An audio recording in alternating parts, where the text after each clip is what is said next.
और अब बात करते हैं अपनी ढपली अपना राग की। यूपी में एक बार फिर से बीजेपी सरकार बनाने में कामयाब रही। ऐसे में उन सियासी दलों की हार पर बहानेबाजी जारी है जो चुनाव के दरमियान सत्ता की कुर्सी के लिए ताल ठोक रहे थे, लेकिन रिजल्ट सामने आया तो दावों का दम निकल गया। मतलब अखिलेश यादव ने बैलेट से जीत और ईवीएम पर हार का ठीकरा फोड़ने की कोशिश की तो उनके ही गठबंधन साथी केशव देव मौर्य ने समाजवादी गठबंधन पर ही हार का ठीकरा फोड़ दिया। उन्होंने आरोप लगाया कि उनका सही से इस्तेमाल नहीं करना समाजवादी पार्टी को भारी पड़ा, तो कांग्रेस अपनी सबसे बुरी हार का ठीकरा क्षेत्रीय क्षत्रपों पर फोड़ रही है। ऐसे में सवाल है कि कांग्रेस डूबती नाव है, कितने क्षेत्रीय क्षत्रप इसके लिए जिम्मेदार हैं? जबकि मायावती ने मीडिया और मुस्लिमों पर अपनी नाकामी का ठीकरा फोड़ने की कोशिश की है।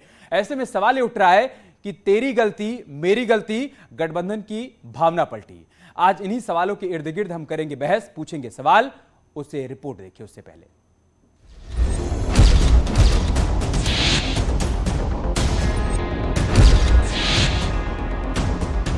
अपना अपना तराना, हार पर बहाना। माहौल भारतीय जनता पार्टी के खिलाफ था 2022 में, लेकिन ये भारतीय जनता पार्टी की रणनीति थी, भारतीय जनता पार्टी की अपनी स्ट्रेटजी थी कि वोट न होते हुए भी वो सरकार बना ले गई और वोट होते हुए भी समाजवादी पार्टी गठबंधन सरकार नहीं बना पाया। कांग्रेस डूबती नाव, क्षेत्रीय क्षत्रप जिम्मेदार। क्योंकि कांग्रेस में एक प्रवृत्ति है कि कांग्रेस में नेता नहीं होते हैं, नेता बनाए जाते हैं। ये अहंकार कांग्रेस का है कुछ दिनों से, कांग्रेस के नेतृत्व का, कि हम जिसके ऊपर उंगली रख दें वो नेता बन जाएगा।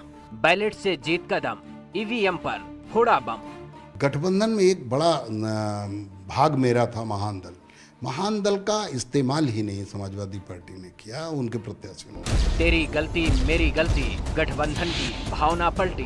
बीएसपी को बड़ा भारी नुकसान ये हुआ कि बीएसपी समर्थक अपर कास्ट व ओबीसी समाज की विभिन्न जातियों में भी ये डर फैल गया कि सपा के सत्ता में आने से दोबारा यहाँ जंगल राज आ जाएगा और फिर ये लोग भी भाजपा की तरफ चले जाएंगे।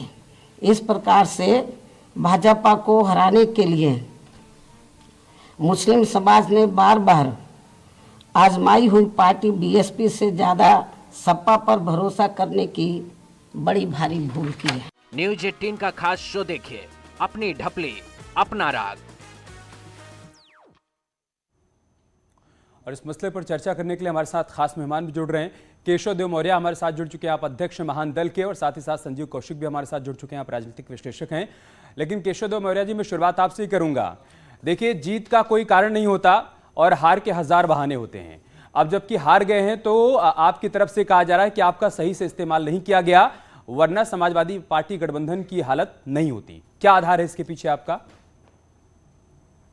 देखिए, बहुत बहुत धन्यवाद आपको। मेरा कहना बिल्कुल ये नहीं है कि हार के कारण नहीं होते और जीत के कारण। हार के बहुत कारण होते हैं, जीत के कारण, जीत के भी कारण होते हैं और हार के भी कारण होते हैं। और उन कारणों को सही से जब तक समीक्षा नहीं होगी तब तक आगे के चुनाव में बेहतर रिजल्ट की आशा नहीं की जाती। मेरा कहना यह था कि जो वोट हम लोगों के पास था, जनता में नाराजगी भी थी, कर्मचारी भी नाराज थे, किसान नाराज थे, महंगाई से लोग तरफ थे, लेकिन हम सब लोग जो गठबंधन के लोग हैं वो ओवर कॉन्फिडेंस में थे। और खास तौर पे हम छोटे जो पार्टियों के लोग आदरणीय अखिलेश यादव जी के साथ थे, समाजवादी पार्टी के साथ थे, उनमें ओवर कॉन्फिडेंस हद से ज्यादा था और इस वजह से अखिलेश यादव जी ओवर कॉन्फिडेंस में आ गए और ये कारण बना। मैं सबसे पहले मैंने जब कल बात कहना शुरू किया, मीडिया ने अपने हिसाब से उसे एक्सप्लेन किया, मैं नहीं जानता, लेकिन मैंने ये कहा कि हार का एक प्रमुख कारण ये भी रहा कि गठबंधन का एक जिम्मेदारी मेरी भी थी, मैं भी गठबंधन में था, लेकिन मैं अपने समर्थकों का 25% भी वोट नहीं दिला पाया समाजवादी पार्टी गठबंधन में। उसके पीछे कारण कई थे। एक तो ये कारण था कि हमारा वोट कट गया था, हम लोगों ने उस पर ध्यान नहीं दिया। भारतीय जनता पार्टी की मशीनरी ने हर बूथ पे 200, 500, 1000 वोट काट दिए। दूसरा, हम लोग प्रचार में जा रहे थे तो हमारे ऊपर मुकदमे दर्ज किए जा रहे थे। एक मुकदमा तो 151 का भी दर्ज कर दिया गया। हम लोग दंगा करने जा रहे थे, भाई कोविड का मुकदमा दर्ज होता।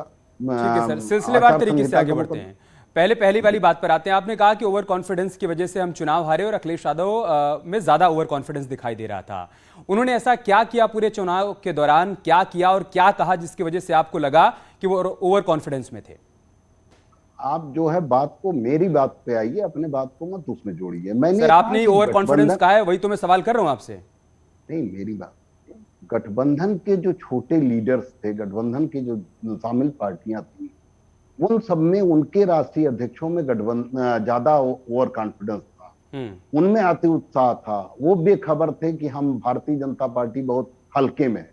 उनकी बातों को सुन के समझ के अखिलेश यादव जी वो ओवर कॉन्फिडेंस में आए। उसमें मैं नहीं कह रहा हूं कि वो नहीं आए, अच्छा, लेकिन वो अति उत्साह हमारे में ज्यादा था, हम सभी में।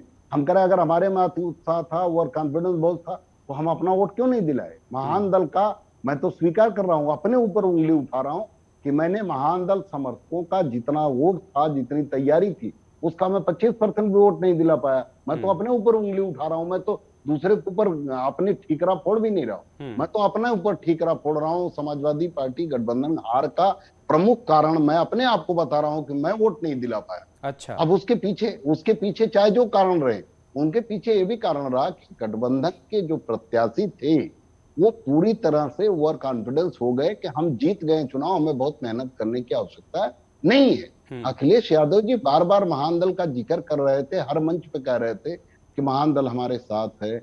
महान दल ने नारा दिया, महान दल ने ठाना सपा सरकार बनाना है, वो तो कह रहे थे। लेकिन प्रत्याशी जब उस पर नहीं काम कर रहे थे, प्रत्याशी झंडा नहीं लगा रहे थे, प्रत्याशी आप ये मान रहे हैं कि आप गठबंधन का हिस्सा थे और महान दल की तरफ से आप ये नैतिक जिम्मेदारी ले रहे हैं कि जिस तरीके से वोटों को ट्रांसफर करवाना चाहिए था नहीं करवा पाए।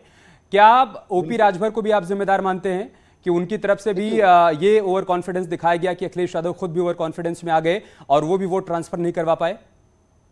मैं यही कह रहा हूं, मैं कोई और अलग बात नहीं कर रहा हूं, मेरी बातों को ध्यान से आप नाम नहीं ले रहे ना? मैं नाम क्यों लूं? नाम लेने की अब क्या आवश्यकता है? कुछ ऐसे भी गठबंधन में साथी थे जिन्होंने अभी बयान दिया चुनाव के बाद कि मैं तो पहले चरण से जान गया था कि हम चुनाव हार गए। ओपी राजभर ने बयान दिया था। आप ज्योतिषी थे तो आपने आदरणीय अखिलेश यादव जी क्यों नहीं बताया? आप अगर इतने जानकार थे तो आपने क्यों नहीं पहले बताया? पहले तो आप बड़ी बड़ी बात कर रहे थे, पहले तो कह रहे चापम चाप वोट मिल रहा है, मर्यादा भूल गए, भाषा क्या बोल रहे हैं अपने अपने चैनल पे, ये मेरी भाषा नहीं। तो ये वही मैं कह रहा हूं कि हम लोगों ने जो बेईमानी हुई हमारे साथ वो तो हुई, हमारे वोट काटे गए, वोट को हमें बढ़िया प्रचार नहीं करने दिया। ठीक है सर, लब्बुल लुआब यही रहा कि ओवर कॉन्फिडेंस की वजह से हारे। अब आगे महान दल की क्या दिशा होगी? जल्दी से एक आखिरी सवाल आपसे यही है मेरा, बने रहेंगे गठबंधन में? हाँ बिल्कुल बने रहेंगे। महान दल समाजवादी पार्टी गठबंधन का हिस्सा था, रहेगा। महान दल कहीं नहीं जा रहा है, लेकिन बस आगे से ओवर कॉन्फिडेंस में नहीं रहेंगे। बहुत शुक्रिया सर आपका हमारे साथ जुड़ने के लिए, अपनी बात रखने के लिए। ठीक है, हमारे साथ भारतीय जनता पार्टी से आनंद दुबे जी जुड़ चुके हैं, मीसम जैदी हमारे साथ समाजवादी पार्टी के नेता जुड़ चुके हैं और संजीव कौशिक जी हमारे साथ